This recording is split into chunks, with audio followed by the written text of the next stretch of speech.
التصوف کلہ ادب، یہ سارے کا سارا ادب کا نام ہے۔ ادب کا دوسرا نام تصوف ہے، آداب کی رعایت کا نام، اقدار کی حفاظت کا نام، اقدار عالیہ جو زندگی کی اچھی ویلیوز ہیں جن کو اختیار کر کے آپ جو ہے وہ ایک اچھے انسان بنتے ہیں۔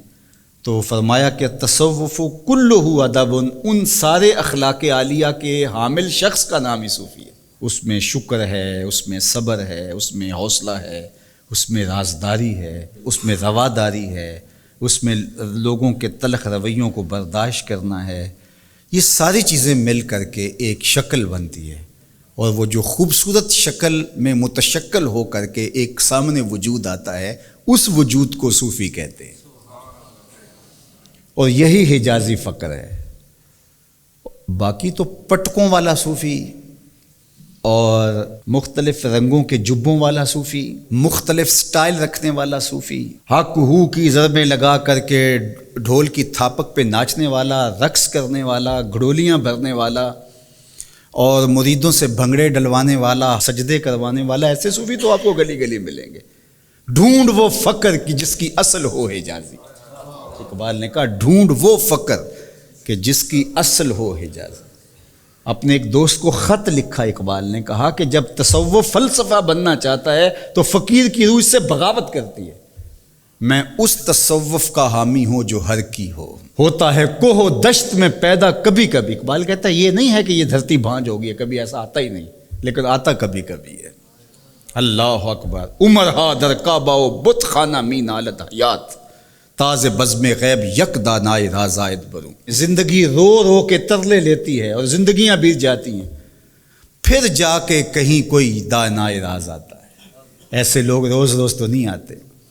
تو وہ ڈھول ڈمکے والے، وہ مختلف ناموں والے جن کے نام بھی انسانوں والے نہیں ہیں، اس کو لوگ صوفی مان رہے ہیں۔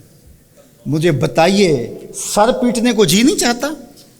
ان کے نام دیکھیے، پھر ان کے رویے، ان کے قریب جا کے دیکھیے۔ 20 سال 25 سال سے نہائے نہیں ہیں، بدبو آ رہی ہے بدن سے، صوفی ہوتا ہے۔ اور صوفی کے تو رویوں سے بھی خوشبو آتی ہے۔ صوفی تو جس گلی سے گزر جائے اس گلی سے بھی خوشبو آتی ہے، اس لیے کہ صوفی عکس جمال محمد عربی ہوتا ہے، حضور کا دیوانہ ہوتا ہے، حضور کا غلام ہوتا ہے۔ تم نے کس کو صوفی سمجھا ہوا ہے؟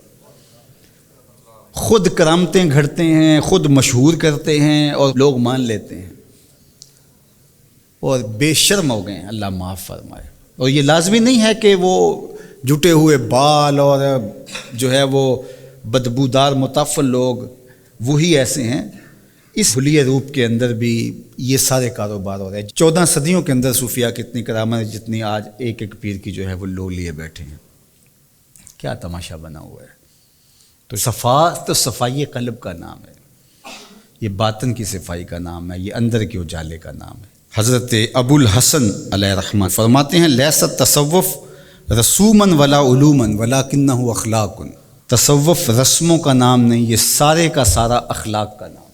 اور حضرت ابو الخیر سید عبد القادر عیسیٰ علیہ رحمہ حقائق تصوف کے اندر لکھا کہ تصوف کلہ اخلاق فمن زاد علیک بالاخلاق زاد علیک بالتصوف۔ تصوف سارے کا سارا اچھے اخلاق کا نام ہے، جو اخلاق سے باہر ہے وہ تصوف سے بھی باہر ہے، جو اس سے زائد ہے وہ تصوف سے باہر ہے۔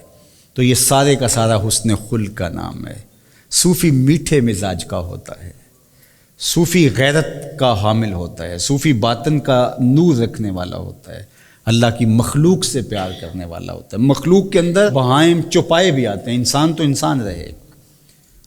صوفی لوگوں کے لیے نرم اور گداز دل رکھتا ہے۔ صوفی نے ہاتھ میں ڈنڈا نہیں پکڑا ہوا کہ وہ لوگوں کو جہنم میں پھینک رہا ہو، وہ جہنم کے کنارے کھڑا ہے اور لوگوں کو جنت کی طرف ڈال رہا ہے۔ کنتم علی شفا حفرۃ من النار، اللہ فرمایا تم جہنم کے گڑھے پر پہنچ چکے ہو، تو میرے محبوب کا شکر ادا کرو کہ اس نے تمہیں پکڑ کے جنت کی راہوں پہ ڈال دیا۔ اور آقا کریم نے فرمایا میری مثال ایسے ہے جس طرح کسی نے آگ جلائی ہو اور پتنگیں چھلانگیں لگا رہے ہوں اور وہ پکڑ پکڑ کے پیچھے کر رہا ہو۔ چھلانگیں لگانے والوں کو، جو آگ میں چھلانگیں لگانے والے ہیں، اس کو پکڑ پکڑ کے پیچھے کرنے والے کی مثال میری ہے۔ یہ صوفی حضور سے مستنیر ہوتا ہے، اور وہ اللہ کی مخلوق کے لیے نرم دل ہوتا ہے۔